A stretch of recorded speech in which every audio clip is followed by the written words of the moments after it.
babamba umama bayomshayela kusofa osekhoneni lohlala 3 mina bangcengele embhedeni umbhede awundluliwe ngoba phela sasilele awundluliwe unjalo ngenhlanhla amafoni aqashe ingubeni hayi kwashuda ukwisana ke lapha emva kwalokho kwaba khona abasibhekisa wona kanjani angazi khona into abasibabamba ngayo kamina nje owayelokhuzezekile omunye wasengibamba ke ngicaba ngalo menza ayophethe kwangicaba ekhanda kwase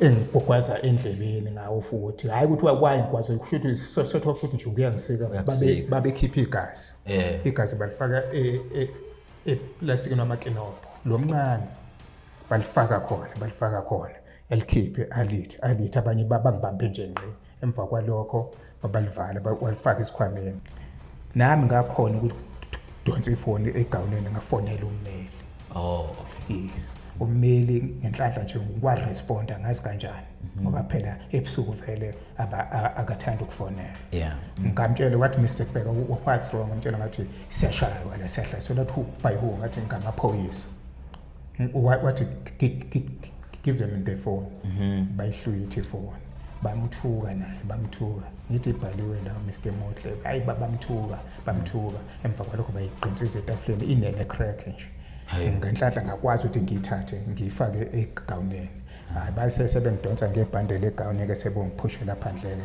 sebedlukuzela bathi ummeli wakho ngeke akusize ngalutho uthanda ungabhalela okanye umkhwanasi ngeke futhi naye nisize ngalutho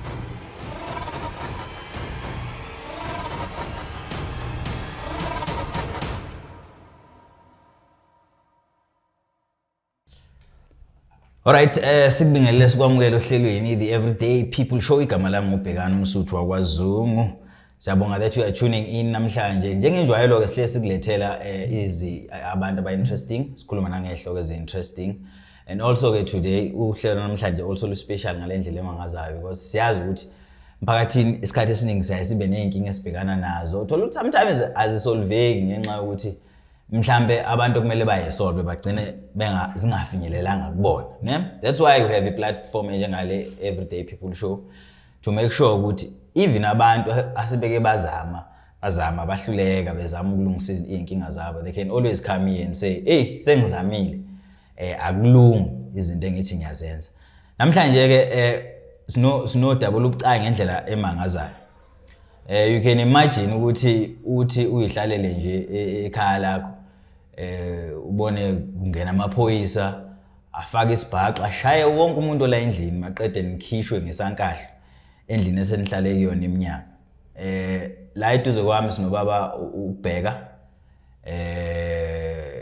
originally wasela eMhill baba ne kodwa ngobesehlala eTsakani asahlali ke khona eTsakani iyona ke into enza ukuthi njengamanje sibe la sikhulume ngalolu daba bakubheka cela ubingelela babukele emakhaya ngibingelele kubabukeli bonke siyabonga kakhulu babukubheka ula ngiyazi ukuthi unenkinga awunakhaya njengamanje awusithatha usibeke kwenzekeni kwathi stage nje nge-16 kuSeptember sibuka iTV bese sizwa ihuthi egatini bese ngiyaphuma nje ngime emnyango ngibheke kanti amaveni amaphoyisa awu2 angama double cab bese kukwehla inqwaba yamaphoyisa nabanye bomphakathi ababevulelwa ngemuva kulamaveni bese ngesondela ngoba ngithi hayi ngamaphoyisa ngifike ngibubuza ukuthi ngawasiza ngani bathi ke bazosikhipha endlini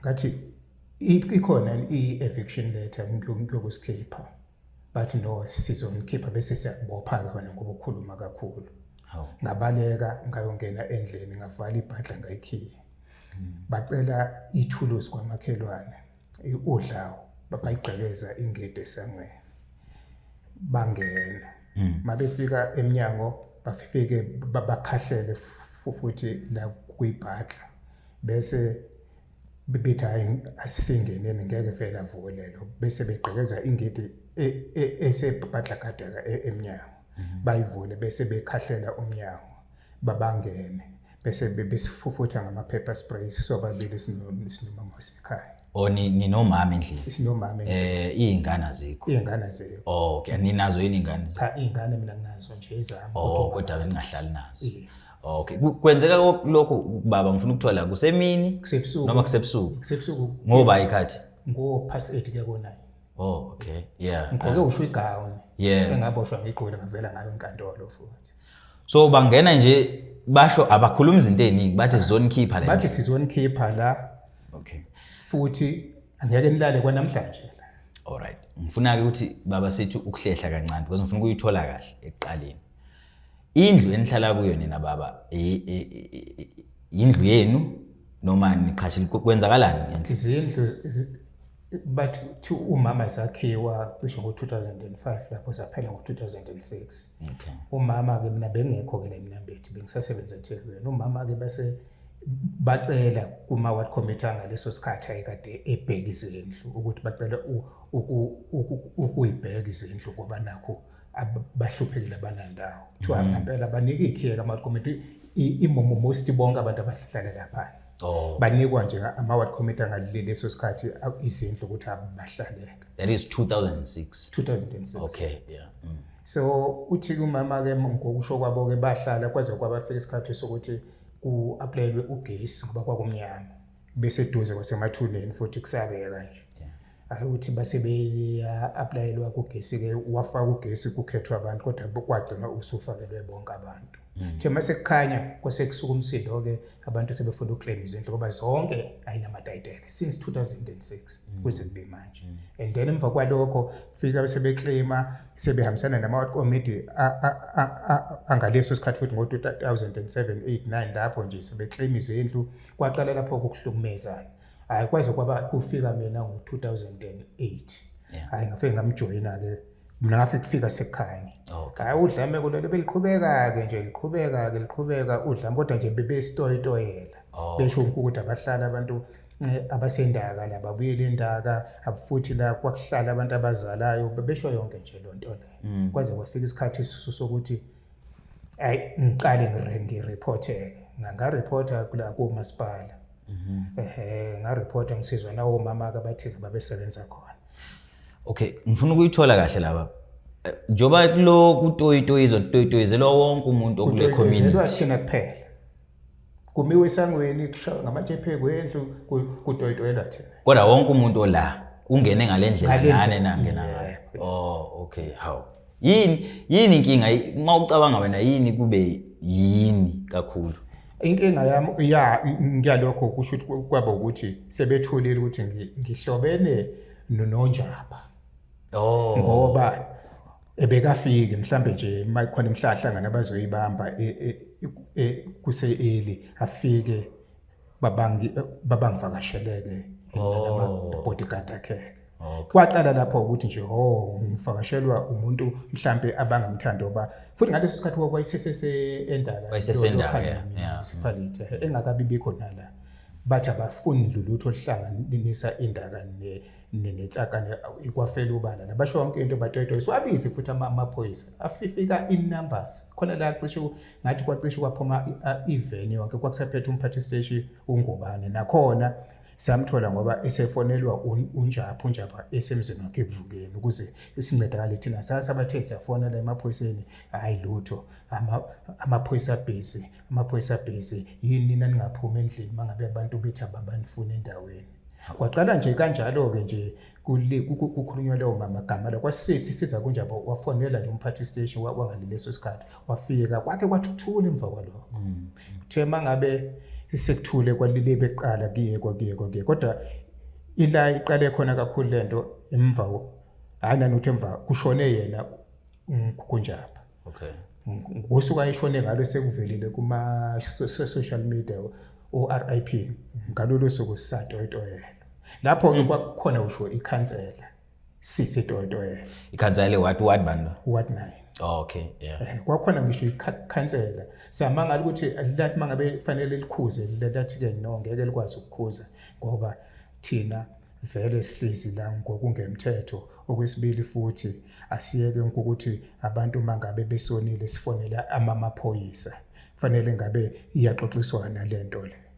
Hayi ke hayi saliyeka ke la kukhuluma ke namaphoyisa lawo masiwabiza afika ehamba nalo kusekwehliswa abantu abazosihlasela emaveneni njalo kuhle kufika amaveni awu2 kuthi mase behamba futhi kuthiwa anithathe laba bantu bangale ngaseCrossini abawathathe amaphoyisa ayobashiya eCrossini masezojejela eStedville esebuya la eDrobheni kwaqhubeka nje lokho ngaze kuthe ngo-August ngihamba ngayokhuluma nomphathi siteshi uqobo ngamubuza ukuthi kudalwa yini ukuthi masicela usizo thina sobabili esihlezi laphana amaphoyisa ngisi azothi mase eqhamuka mhlambe in 2 hours time eqhamuka nekhansela selalanda lemoto yekhansela kwaze kwafakaze omunye umphathi wabaseshi khona laphana kwathi cha lo nto sayikhuluma ukuthi ayiphele amaphoyisa wayela ibizwe khona awangabi eseya kumuntu othize ngoba kususuke konakala la ebizwe khona so nifike nifonela amaphoyisa angezi straight la bizwe khona aqale ekhanseleni bafike sebelandelana mhlambe sekuphela 2 hours kodwa asuka la eMNAMBITHI mabefika nekhansela babubheka bafike bathi kufike kukhuluma ikhansela kukhona nje isikhathi la kulowo lonyaka ngoJune 16 kwakuyili holiday kwakuyisonto la isathi silele sezwe abantu bememeza ekseni ngabo past 6 bememeza esangweni ekseni mangabe siphuma hayi angiphumanga ngabhebheke ewindini wangilandela umama esekhaya naye ngikwazi ukubheka kwakungabantu nje abawumbalo bese kuba khona osisi abawu2 oyedwa wabo uyiward committee la khona endaweni oyedwa ulo obeclaima indlu le abasimunce yona bafike kubathi abavulelwe hayi sifonela amaphoyisa futhi ukwafanele uxhumana amaphoyisa hayi sithe nje esawafonelile babegqekeza engedi lo munye wephethe iOkapa babe u5 ababe u6 besilisa abawu4 bese kuba abesifazana abawu2 amantombazane bese kugqekezwa isango ngale Okapa le bangena mabengena bafike bathi sithevu ivulisa ngawangafona ngenhlanhla ibhadla kade ivuliwe sicela sizobala kathathu bese siyawukhahlela umnyango babala ngempela baba ukhahlela wawo umnyango hayibo mawuwa umnyango kanti vele umama usephusha itafula lasekitchen la waliphushela khona emnyango hawo bathi mabekhahlela isicapha itafula lawa labheka phezulu bangena mama bengena kwasho ukuthi nami sengidonsa iplango nje hayi omunye uphethe Okapa uyibambe kanje abanye baklela kanje emnyango hayi ke babaqaqaleke bathi sasathola hayi ke kwaba umshudukiswana kuphela lapho ke bebethi sifuna ukuzokubamba hayi salwa nathi umama wangisiza ngokuthi athatha amanzi esitshanga izolo ebusuku wabathela ngawo ngashaya nami ngaleli plango leli lalinezipikili ngashaya ngalo kwaze kwaba liyagoba libale ipikili siba flat kanje laqayeka lona ile pallet kahle emva kwalokho ke basingena bas overpower babamba umama bayomshayela kusofa osekhona lo hlala 3 mina bangcengele embhedeni umbhede undluliwe ngoba phela sasilele undluliwe unjalo ngenhlanhla amafoni aqashe ingubeni hayi kwashudukisana ke lapha emva kwalokho kwaba khona abasibhemisa wona kanjani angazi khona into abasibabambanga kamina nje owayilukhuzesekile omunye wasengibamba ke ngicabanga ngalo menza ayophethe wangicaba ekhanda wase engigwaza endlebeni ngawo futhi hayi ukuthi wakwazi kwaze kusho ukuthi sotho futhi nje kuyangisika babekhipha igazi balifaka eplastikini amakinopho lo mncane balifaka khona elikhiphe alithi abanye babangibambe nje ngqe emva kwalokho babalivala walifaka isikhwameni basihudula phansi kusukela endlini sahudulwa phansi sase sawubekwa esangweni sangweni bafika bakhiya ingedi esefu bebesivele singaphandle sashuthwa ngamafoni wamemeza iward committee athi ke hayibo ningapost shuthani kuphela emva kwalokho ke mina ngibanga ngisabona ngafanele ngaquleka ngaphaphama sengopha sengivuswa umama lo ethi vuka amamandla ephelile sesingungiwe lapho umphakathi hayi amaphoyisa elile bebiziwe kwakuse ngabo 7:15 kuze azafika esehamba nekhansela amaven futhi ewu2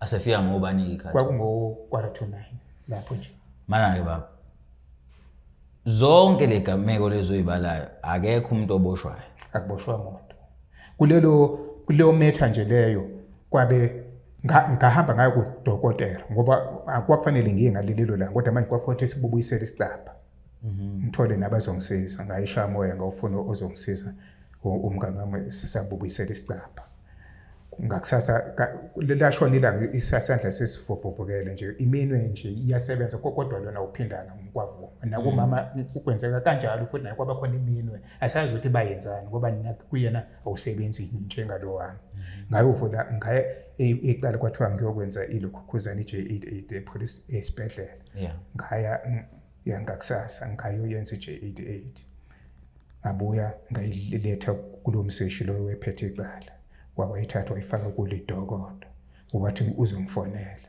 akangangifonela uthe mayise ngifonela wangitshela ukuthi iqala ulivalile ulisulile isizathu abayitholi ilidi babathi ke angihambe mina ngiyofuna laba abebesihlasela ngathi mina besingabazi vele kodwa manje umuntu ebesimazi ile ntombazana eclaima lendlu le iminyakanyaka bese kuba iward committee ababefike nayo abantu abasibazi bangena nabo futhi egcekeni isikhathi ukukhahlela isicapha babe segcekeni kwathiwa ayilida yikho kodwa iqala la registerka nginawo ama message aphuphuma khona elokhuzeni police station yaphinde futhi banginika i-case number yonke lonto le ngina kodwa ubathi umseshi sesihamba naye kumama ke sesomubuza wayindlela esithethisa ngakhona kwangigazathi yena wesekhuluma as if ewumshushisi ukuthi thina sikwazi kanjani ukuthi sizobopha umuntu obephelezela abantu ekubeni laba abasihlasela usishayile into sisaqhaka sange babasishaye bona kodwa bebekhona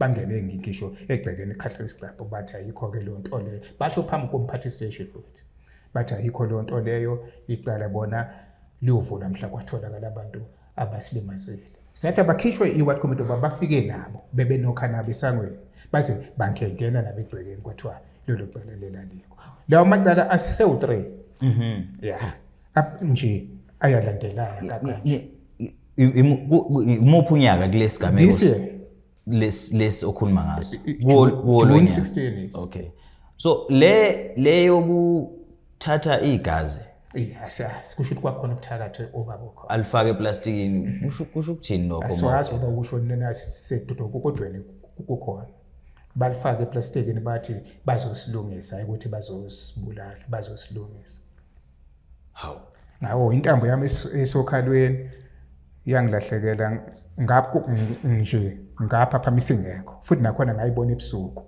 sayithola emva kweinsuku phambi kwesango la sasidenqwe khona intambo yesokhalweni okay sengifuna size kulesi gameko la ngikhishwa khona ke endlini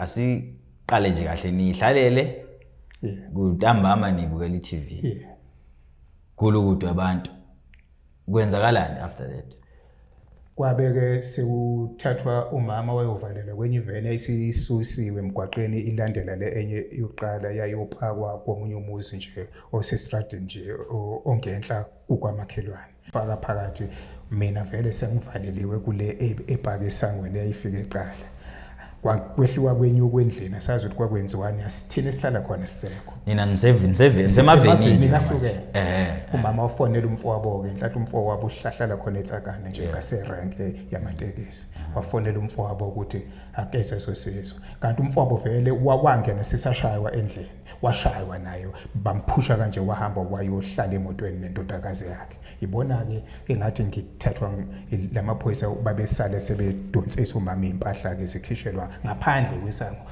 kwasesekusha uthenga leso sikhathi wena uvalelwe evenini umama bamkhipha wazothatha impahla wazohela ukuzela ukuthi kodwa sebehle benyuke endlini asazi ukuthi kwakwenziwani kuba namanje asikazazi impahla ekhona ngezwe ukuthi DS akakayitholi so akukho nje okwamaphepha enanikezwa wona ukuthi niya evictwa ngenxa lokho engangikubuzile kwathiwa ngikhulumela sasa futhi ngeke ngilale kwala lutho so kwakukhishwa kwenu kwakukhishwa kwethu isikhathi sishaywa nami ngakhona ukuthi donsa ifoni egawuneni ngafonela ummeli. Oh, okay. Yes. Ummeli ngenhlanhla nje ngwa-responda ngazi kanjani ngoba phela ebusuku vele akathanda ukufonela. Yeah. Ngamtshela wathi Mr. KUBEKA what's wrong, ngamtshela ngathi siyashaywa la sehla so that by who ngathi ngamaphoyisa. Wathi give them the phone. Bayihlwithe ifoni. Bamthuka naye bamthuka ngithi ibhaliwe la Mr. Motle hayi bamthuka emva kwalokho bayiqintsisa etafuleni inene crack nje. Ngenhlanhla ngakwazi ukuthi ngiyithathe ngiyifake egawuneni. Hayi base sebengidonsa ngebhandle legawuni ke sebongiphushela phandle ke sebelokhuzela bathi ummeli wakho ngeke akusize ngalutho uthanda ungabhalela ukane umkhwanasi ngeke futhi naye size ngalutho. Kwaba ukukhahlelwa kwami ke lapha sengilele phansi ke intombazane ke nje ephoyisa ke futhi ngibonile ekseni namhlanje khona lapha epolice station ngoba ngayirecognize vele. Yeah. Iwona ayishaya amandla ke impela neyayisha umama ke futhi kakhulu. Hayi ke emva kwalokho ke ngaphushwa ke mina ngayofaka ivenini kwathi unomlomo kakhulu kubonakala ngokuthi aqheme namandi. Hayi suka ke lapho amandi yamaphi manje futhi ummeli. Oh ummeli wakho. Oh okay. Hayi ke ummeli ngagcina lapho ke nganqamuka lapho ukuthi ukukhuluma naye wakwazi wafika esephelezela umama ke etoksini ke la afika khona banqabela ukuthi futhi ngolwesibili kwakumsombuluko ngolwesibili ngiyobona inkantolo ngibingelela inkantolo banqaba futhi. Okay, umuntu abambopha wena umama bamshiya babe bamdedela. Oh okay, so wathathwa wasiwa etoksini. Etoksini uhlala isikhathi singana? Ngihlala ubusuku obubili. Umsombuluko lo ngaboshwa ngawo ulwesibili usuku lonke nobusuku bonke ngaze ngayo ginqiswa nje ukuchargewa formally ngachargewa. Uchajelwani? Bathi bengishaya amaphoyisa ngawathuka. I-assault and crime injury. Hawu. Ngawathuka. Ebemangaka amaphoyisa akuhlasele ekhaya lakho mangaka? Ngokubala kwami cishe ayila ko7. Ushayela amaphoyisa wena u7 uwedwa. Okay, and then emva kwalokho ke wafika ummeli wabuza ukuthi angiyanga ngane enkantolo ngoba phela ilungelo lami. Babazi bangalokho kho ukuthi iqala lami libe kufanele ngihlale 7 days la ngokomthetho. Hayi ushithi izulu lalena ke futhi waseyahamba kummeli wakhuluma nomama komchazela ukuthi kuzokwenzakalani ngempela ngakusasa ngiwabuya futhi ngikwathi ke ngizoya enkantolo bese ngimasiphuma size e-office lakhe la phezulu ummeli. Okay, uzobe sebuyile naye ecourt ngaleso sikhathi uzositshela ukuthi kufanele senze njani ngempela saya khona wathi ulwesithathu namhlanje hambani niyovula icala kungakapheli u72 hours. Yeah. Ngempela ke sahamba safike salivula ke icala nalo futhi balide ledile sazi ukuthi so njengamanje sebekhiphile bakukhipha ngamuphi umbandela tushuthi phela ushuthi ngokommeli ngoba kuba kuthiwa kwakuya ngabo ngamzohlala lo 7 days ababewushiyela. Ushuthi kwalwa ummeli ukuthi ngikwazi ukuthi ngiphume. Okay, bakukhipha ndlelani bakhipha ukuthi icala ababekubekela lona lisekho noma limele sengike ngavela ngayibingelela inkantolo ngaphinda ngabuyela nge15 last month October. Laphinda lapostponelwa i28 kuJanuary kuNovember. Oh uyabuyela nje? Uyabuyela futhi. Lokho nje kukodwa kusikhost imali thina. Leli wena walivula ke ilona ke engizama ukuthi ngilandele kulebe kusendwa amalukhuzana ama-message amanye bayawaphambanisa yabona ukuthi lihlahlala umdlalo sekuvuswa leqala lokuzohlaselwa kithi i-ward committee nabangani balo bekuthiwa lelo qala liyaqhubeka kube mina ngatshela ukuthi ngasendela futhi i-message isekhona ibhale ukuthi balwithdrawile sekusebenza ngaze bavusa lona bazama ukudelayisa leli qala eselivulile ukuze mhlawumbe ngize ngiluze nememory ukuthi manje ngabe seku-identifywa lamaphoyisa lawa ngizowabona into engiyibona yile and ngilile kuseni namhlanje ngilibonile le ntombazana elide lalesishaya ngaze ngalibhekisisa impela kusho ukuthi lwana leli ngibona baphela bangibopha ngiyisanganele vele ngisesekhaya ngiyigqokele namagawu namapicture. So ngaleli icala livulwe yini akukho nje ukuyi-update okukhona akuthi kuyiwanini enkantolo akukho nje yilokho ke ebengikuyele khona ke namhlanje kuseni cabanga ngoba phela ngisekho la mnambe sengile emakhaya nokuyizindleko kwakwona bathe ke umncwabe lo in charge eceleni uzoba khona ngomsombuluko nangoLwesibili kufanele uthi ngizombona kodwa ama message abangisendela wona khona efoni. So njengamanje ubaba ubani ohlala endlini? Uhlala intombazane leyo ekade ihamba ne ward committee vele ababezongikhipha nangoJune 16 bengikhiphela. Okay. Nina ke nomama nini ukuhlala kwenu nihlala kanjani manje? Umama phela ukwabhuti wakhe nami ngisekhaya. Oh. Kodwa ke lento leyo yokusikhipha kwethu iyayixaka ngoba ngoJune ngo-August ngacela i-meeting noSomlomo. uSomlomo wamasipala wakwamasipala ubaba uSithole kwase kuba khona ikhansela nali ward committee lalo usisi lo kwase kuba khona ubaba wakwa human settlement abathi ubaba uMgasi. Okay. Yes. Le meeting le iyashuba ngoba kwase kuphakama imoya. Kodwa kwaba ngokuthi babona nabuthi le lento etshikenzeka yikho right. Kwasithi ubaba uSomlomo lolu daba lolu ake lulumiswe kancane. Asihlaliswe endlini ngoba usisi lo akekho wayibiziwe akangabibikho kwathi uzomela umngane wakhe iward committee. Wangafika. Akangafika ngaba ngosemini ngo2. Akangafika.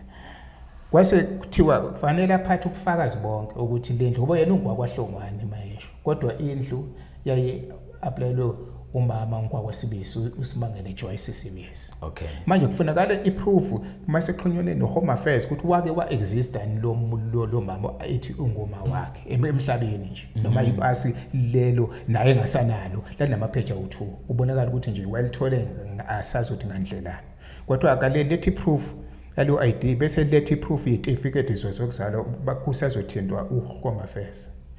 Base bayabona ukuthi ngeke basalinda lokho obavele babazobanjwa kwase kuzokwenziwa lolu dlama ababesebelwenza namaphoyisa. Manje into ke so sorry ba nomhlangano onoSomlomo onekhansela onoba kanje. Kwathiwa bafuna ubufakazi bokuthi indlu uhlobene ngempela nalo mama aclaim ukuthi kwakunguma wakhe. Akaveze bonke ubufakazi certificate sakhe sokuzalwa yonke lento le nawe mama kuzo researchwa ngaye kwaHome Affairs ukuthi umuntu wakwaba khona yini ngoba yena uthi ungwakwaHlongwane kodwa uthi umama wakhe lo kwasibisi sebeyiphuthuma lento before kuzophuma i-outcome kuSomlomo ukuthi uthole ini ngoba wathi uzosifonela sonke inhlahla ke sasikhona bangakusafika lapho sesizokhishwa. Ngenhlahla ke le umama angazi uma uyi-receptionist yeni lapha e-office kaSomlomo kwasekuqaleni ngikwayengathanda ukuthi ngimbone uSomlomo. Yeah. Ngize ngizocela lo mhlahlangano nje usoshesha ngoba since ngoJune 16 sishayiwe ngabhala memorandum ngayisa khona. Ngale follow up njalo after a week ngithi ngiyoya athi uSomlomo akekho uSomlomo ufele imoto this and that yonke lo nto le kuze kwatholiswa ngathi ngicela uSomlomo makungenjalo lolu daba lolu ngizolireporta ke kwaba ngaphezulu. Ngamtshela ngathi nami nginendodakazi eintatheli eThekwini ngizolireporta lolu daba emva kwalokho waseyaqala ke wakwathi hayi ngizomtshela mayifika ngithe nje ngangakadluli ngisho eposeni ngisusuke eTown Hall so useyangifonela uthi uSomlomo cela ukuthi akubone kusasa ngo2 ngathi usekhona kanti kade ngimqeqela kwathi into engitshela yona ile ungakwazi ngathi ukuphumela ngathi ngizokwazi kwabe lo mhlangano owabusubanjwa ke owakumele ube naye usisi lo wendlu nawe nami nabo bonke ke laba abanye human settlement ekhansela konke lo so usisi angafika ke akangafika usisi hayi ukuthi akafikanga mina ngesikhathi ngibhalisa kuma security lapha kwi-entrance ngamfica ekhuluma nosisi oyi-security lapha osibhalisisayo lapha yena usisi ephethe umntwana wakhe okay yes hayi ngafika ngabingelela ngathatha lokhuzana ngabhala ngakasesese ngiyaphuma usisi lo oyi-security ngiyamncoma kuyambongela siyabonga ke Amanda finally size ngikwayithola indlu hayi ngithula nje ngibhale kuyongena nje kulowa mhlangano ngithi uzolandela usisi lo ukuthi akakwazi waphela umhlangano akangalandela kusho ukuthini lokusho ukuthi kwaba khona umhlangano owaba khona ungakafiki wena mhlawumbe inkinga nosomlomo kwayengekho nosomlomo wafika cishe after a-hour kwakuthiwe ngo-2 kwafika ngo-3:15 kwabathi yena besekhohliwe umhlangano sebemjikise seselilimited besehamba ngazi ukuthi wayeyaphi yebo. Hey baba daba lakho lubucayi kakhulu kodwa sesigoqa nje yini wena ninomama enifisa ukuthi yenzeke njengamanje ukusuka manje kuyaphambili? Hayi thina besicela ubulungiswa kuko konke oseke kwenzeka ngoba sinabo ubufakazi bonke ukuthi bisireporta ngisenayo usho incwadi yomunye unyaka engareporta ngacishe 2020 ngacela ukuthi abangenzela isitembu yokuhlukunyezwa kwethu. Nginawo kwi-diary yami bengikubika zonke izinto ezenzakalayo bengicela futhi ukuthi namaphoyisa athintakalayo aboshwe noma jejeziswe nalaba ababezosihlasela endlini sisesigcatsho singazothi sithe sifuna ukulashwa into babantu bazosilolungisa igazi lethu babelisakuphi ngoba icala lamane laphela nje kodwa lisavela kwi-system nami ngisenawo ama-message konke osekwenzeka nanokuthi ngokomthetho sisekele esiphila kuona sicela ukuthi sibe nayo indawo ngoba ummeli wathi uzolikhuluma lolo daba lona ngazi-ke ukuthi ukuthule kunjani ukuthi kufanele sibe nophahla noma lwesikhashana while kusalulungiswa ukuthi intombazane le iyangena ngokuliqiniso endlini njengoba bayisupporta even abakwa human settlement obabuzonda. So ufuna ukuthi kube khona ubulungiswa ngendawo yokuhlaselwa kwenu nokushawa kwenu and also ngiyafisa ukuthi noma akuthola oludaba lisazanye ukulungiswa kodwa kube khona la enizofihla khona la ikhanda la sesihlakazelele nikwazi ukuthi niqhubeke phela nani impilo yenu iqhubeke ngoba njengoba usho ukuthi awusekho la eduze usule ekhaya ziningi izinto zakho mhlawumbe seyiphazamisekile nawo kakhulu kanti futhi nanokuphepha kwami njengoba ngile ekhaya ifamily sengitshelile yonke noma mncane bonke ukuthi angiphephile kanje ngoba ngiyamazi umuntu osibhebhekene nayo ukuthi unhloboni futhi wakwayiseshile ukwathi yena ingcanga uyayikhombisa uyilandela ngisho kuthiwa isiseBloemfontein eMangaung uyofika ukuthi phela nje ukuphepha kwethu kube i-priority futhi kulela lapho ngoba ithi besisokelwa ekhaya besireport awukho unyaka ebesingabiki ngayo emaphoyiseni kodwa yikho into ebibiyenzeka futhi.